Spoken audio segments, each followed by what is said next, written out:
Obviously, a heck of a college basketball game, and really at the root of why these two institutions continue to do this is that right there. I mean, it's great for the state of Wisconsin.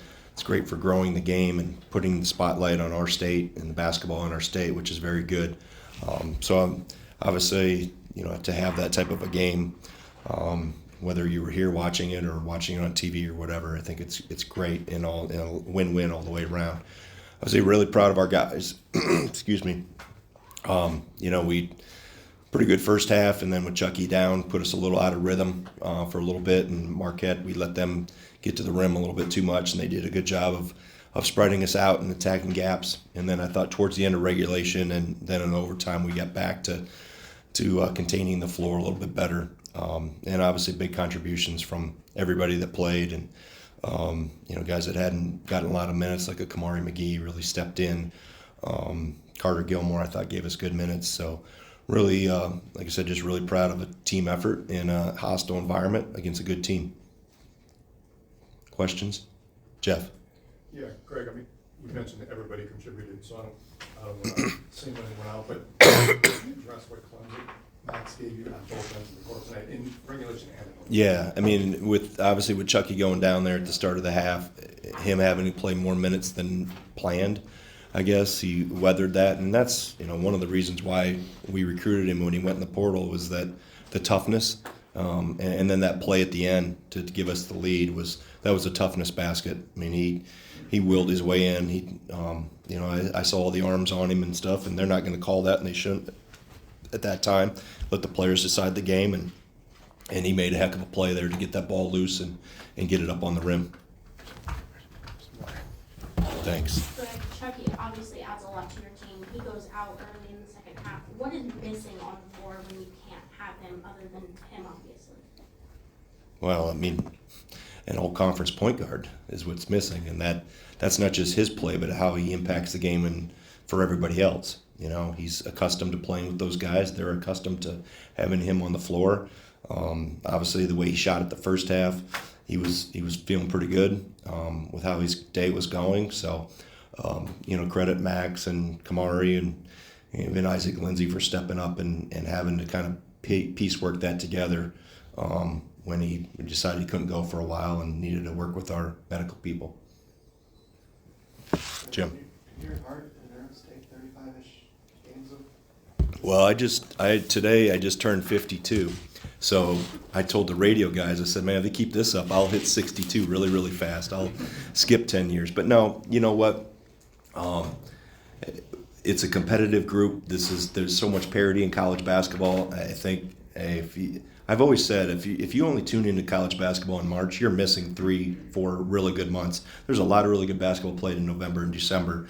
And unfortunately, our sport doesn't do a good enough job of launching the season. That's a work in progress. We do a great job of finishing it with March Madness, but these type of games early in the season are terrific for college basketball, and it helps you, in these one possession games like this to prepare for what's coming, because obviously we're all getting ready for league play, and ours is obviously starting on Tuesday night. So they're all learning experiences. You always want to have those 2-3 possession games, whatever it is, go your way, but you can learn a lot as you go through them, and what impacts, it's not only the last 2 or 3 possessions, it's the 40, 50, 60 that lead into that.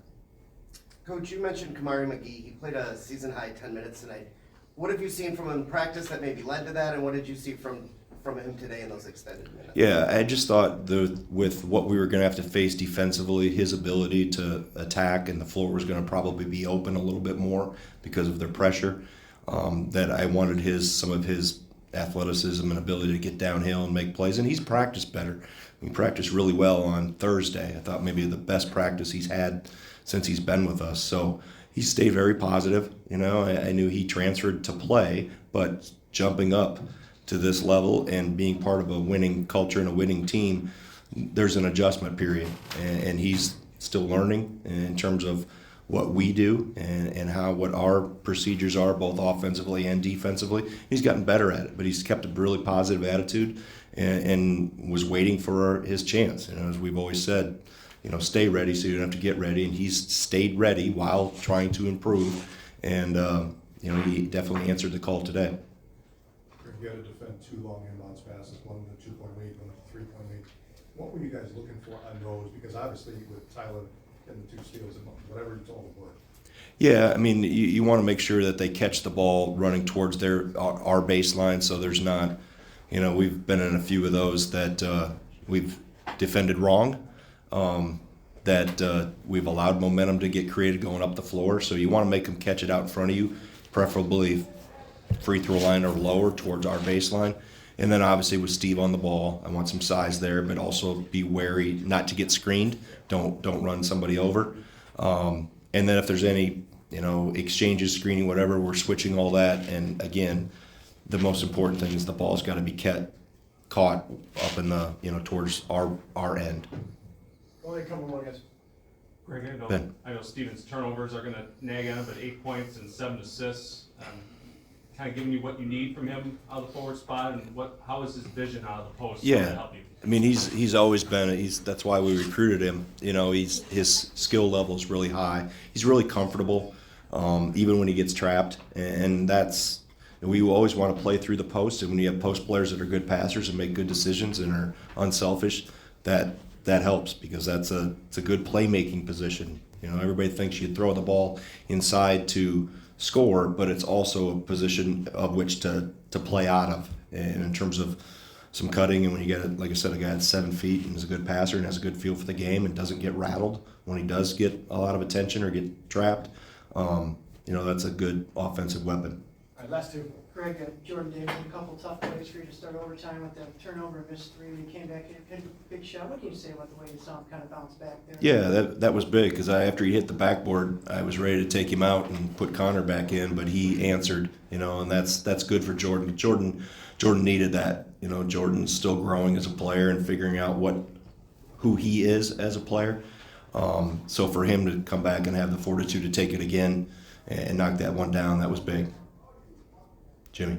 Did you have a little deja vu moment when Chucky went limping off the court here and scored? And Actually, no, I didn't even think about it until you brought it up. Yeah. Shed some light on what happened there? I don't know what happened. I think it was on the side out of bounds. I don't know if he tried to, pivot, whatever. Apparently it was before he hit the 3 at the buzzer or late in the half. I don't know if I don't know. He just needed to come out and he said he was going to give it a try in the second half, and obviously we didn't get a possession into it, and he needed to go work with our training staff, which we use these days to get him better. But obviously him stepping back up tells you his mindset and how important him being on the floor to help his team was here today. Thanks, Coach. All right, thank you.